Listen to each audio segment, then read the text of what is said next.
thoughts about the Eurozone? Are you avoiding some of the other countries in Europe?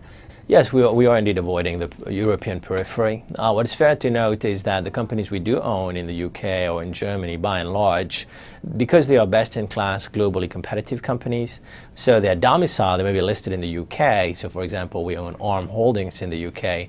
90% of Arm's revenues actually comes from outside the UK. So, to the extent that the UK has been in recession for quite some time, that has not really dented Arm's prospects. Give me another example of one of these unusual stock picks that you like that perhaps most people have not heard of on a day-to-day basis. Well, we own Elekta further up north in Sweden. And Elekta, what's appealing about Elekta is it makes radiotherapy equipment. So tragically, as you know, the incidence of cancer globally is going up, and in emerging markets as well. That industry is actually a duopoly between Elekta and Varian, a U.S. company. So which means that the margins are protected, competition is very rational. Elekta has a strong hold of the non-U.S. market, is not as hostage to the pricing regime that happens with the U.S. Or Obamacare, regardless of what happens there. Absolutely. So as a result, obviously the free cash flow margins are very juicy, payout is very good. Like I said about emerging markets, the penetration of 1 million inhabitants in the U.S., you get probably 4 or 5 machines, whereas in Brazil, probably 0 machine, or in India, when you look at that proportion. So there is definitely a lot of runway ahead for Elekta, so we're very excited about that holding.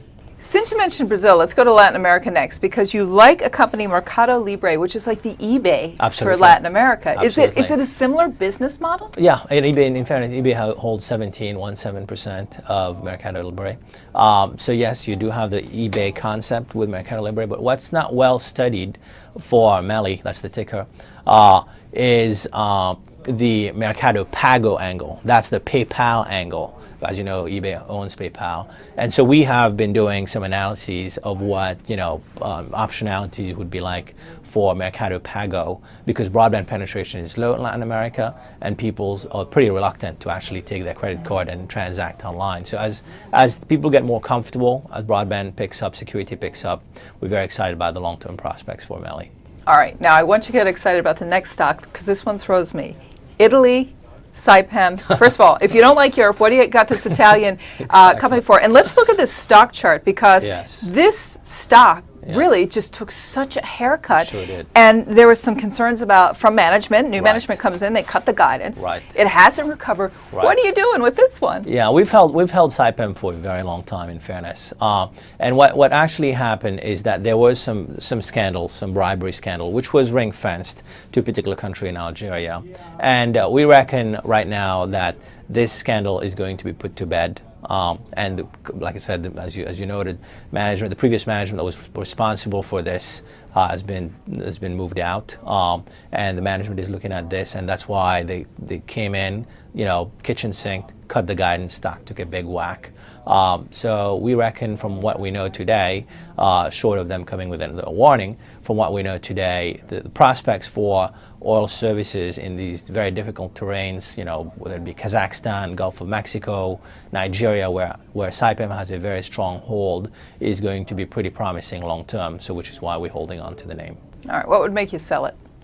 Well, what would make us sell it if they come out, this is a cockroach theory, right? So if they come out and said, oops, there's actually other bribery scandals lurking in other territories which we didn't tell you about before, then we would say, well, you actually didn't really ring-fence the problem.